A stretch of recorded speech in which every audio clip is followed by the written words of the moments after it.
volta com o programa Vida e Saúde, falando hoje sobre estresse. E já nós vamos para as ruas saber o que o povo está perguntando sobre essa questão.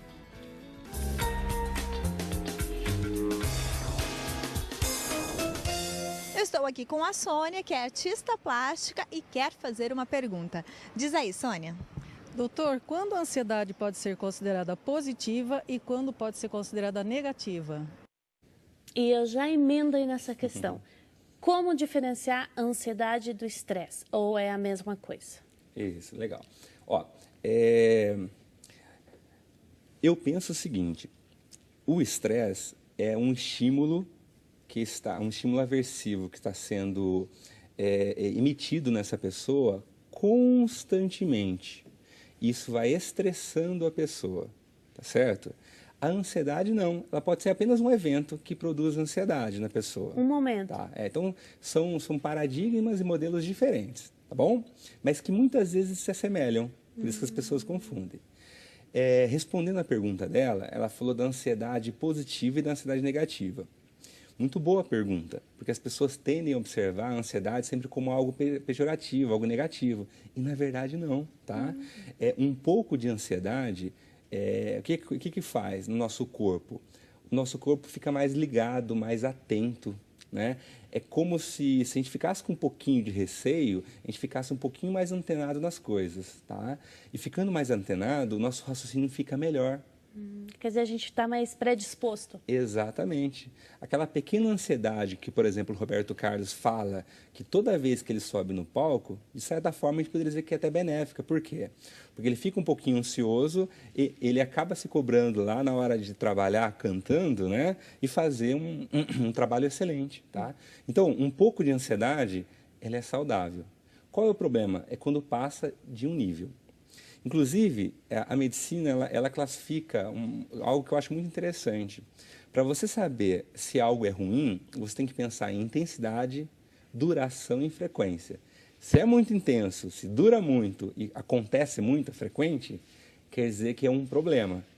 E se isso também causa sofrimento e problemas sociais, então alguma coisa perigosa. Então, um pouco de ansiedade vai fazer você se envolver bem com as pessoas. Não dar uma gafe, às vezes ficar antenado de não falar uma bobagem em um ambiente social. Muita ansiedade vai fazer você ficar um pouco perdido, não vai ouvir a conversa com a outra pessoa, vai tentar fugir do contato com as pessoas. Então, tudo tem a sua medida certa. Então, vamos retomar para a gente aprender. Eu tenho que observar se é um problema, se eu estou ou não ansioso, se é muito intenso, o que mais? Se dura muito tempo essa ansiedade, né? Isso é muito frequente, acontece constantemente. E isso serve para outros tipos de sentimentos ou ações. Sim, sim. A gente falou do medo, né? Mas serve para o estresse, serve para a raiva. Ter uma raiva de vez em quando dá é até energia. saudável, não é? Para você extravasar, às vezes para você se posicionar com uma pessoa que está sendo um pouco malvada com você, às vezes ter um posicionamento firme é importante. Agora, se você faz isso com muita frequência, com muita duração e muito intenso, aí você vai ter problemas. E quando eu posso falar que a ansiedade é um traço da personalidade de alguém? Ela faz parte do jeito de ser de alguém ou é adquirido nas atitudes da pessoa? Tá. A gente sabe que existem algumas pessoas que elas são um pouco mais ansiosas, e a gente sabe que tem uma carga genética, tem uma predisposição genética, tá bom? Mas eu diria que em 90% dos casos não é uma questão tão genética assim. Eu acho que é uma questão mais de aprendizagem. É uma pessoa que passou por traumas na infância, algumas perdas, que não soube lidar com essas perdas. Às vezes teve pais muito ansiosos que sempre criticavam, então essa pessoa começa a ficar ansiosa e com medo do lado social, com medo de se envolver com as pessoas, tá? Então é muito interessante, quando uma pessoa ansiosa vai lá na clínica, muitas vezes ela acha, eu acho que é um problema genético, doutor. Mas aí você vai investigando, você vai percebendo que não é. Por incrível que pareça, é uma questão de aprendizagem. Aprendizagem, a gente aprende coisa ruim, a gente aprende coisa ruim, dependendo de quem a gente convive, tá? Muito bem, e nós falamos durante todo o programa sobre o que é o estresse, os traços de uma pessoa que nos faz identificar se está ou não com estresse, mas assim, como evitar o estresse? Então, que dicas você daria para nós se aquela dica, tá estressado vai pescar, funciona, tá Isso. estressado vai jogar um futebol, não sei. Isso. Que dicas você teria? Acho que a primeira dica é um autoconhecimento. Você tentar entender quais são as habilidades que você tem, que você aprendeu durante a vida. E você tentar observar, no ambiente que você trabalha ou no ambiente social que você se envolve, qual é a demanda, qual é o repertório de habilidade que é exigido. Então, tenta trabalhar essas habilidades, porque se você trabalhar essas habilidades, você vai estar menos estressado. Isso é um ponto. Então, por exemplo, só para entendermos, se no meu trabalho exigem que eu tenha uma rotina puxada de trabalho, que eu realize muitas tarefas, que eu seja criativo, então eu preciso perceber isso e responder esses estímulos? Em alguns momentos sim, em alguns momentos não. Por exemplo, em alguns momentos você tem que ter também esse bom senso para saber o seguinte: será que esse chefe ou essa empresa está exigindo demais de mim? Será que vale a pena isso tudo? Eu acho que você não precisa seguir isso. Agora, se você percebe que a questão não é o seu chefe, as cobranças, nem a instituição que você está trabalhando, mas sim as suas dificuldades. Você não desenvolveu aquelas habilidades. Quer ver um exemplo? Você trabalhava na produção e você pegava a peça aqui e jogava para cá. E aí um dia abre uma vaga para você ser líder. E aí você se candidata a essa vaga e consegue essa vaga. Só que acontece, para você ser um líder, você vai deixar de pegar a peça e colocar aqui, que é um repertório esse. E você vai ter que ter um outro repertório, que é conversar com as pessoas, que é liderar pessoas, que é orientar pessoas. Se você não trabalhou essas habilidades, você vai chegar lá, você vai travar, você vai viver em estresse. Por isso que tem casos de pessoas que assumem liderança e causam tantos problemas, né? Exatamente. Talvez porque ainda não está preparada. Não foi preparada para aquele lugar. Inclusive, a nossa sociedade, infelizmente, ela é assim, tá? Ela não prepara as pessoas e cobra repertórios.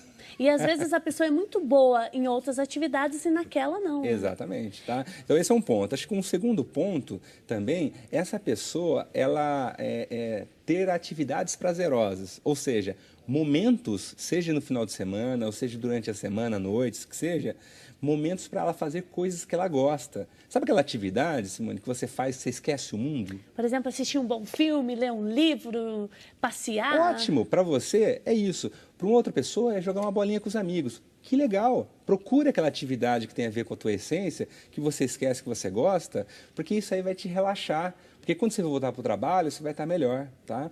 Uma outra coisa, tirar férias. Tem pessoas que não tiram férias, trabalham. Não, é sagrado. Aquele mês de férias lá é para você tirar férias, para você descansar e voltar renovado. É muito importante isso. Um outro ponto, Simone, é a assertividade. O que é assertividade? É você ter a capacidade de se posicionar com as pessoas, mas sem ofender as pessoas. Então, por exemplo, às vezes um chefe está te dando muitas atividades para você, só que está uma coisa desumana.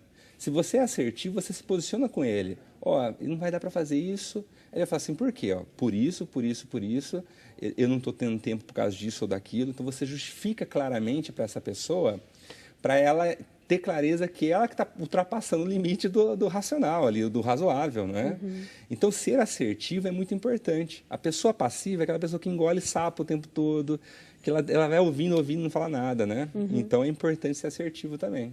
Muito bem. E para encerrarmos a nossa conversa, infelizmente, que último recado você deixaria para quem está nos acompanhando? O que é mais essencial nessa caminhada? Rapidão. O que teria a dizer assim, olha, não larga a mão disso na sua vida, porque é essencial. Seja responsável pela tua vida, seja dono da sua vida. Se você não está tendo controle sobre a tua vida, comece a repensar isso para ter mais controle da tua vida. Se você tiver mais controle da tua vida, você vai ter menos estresse na sua vida.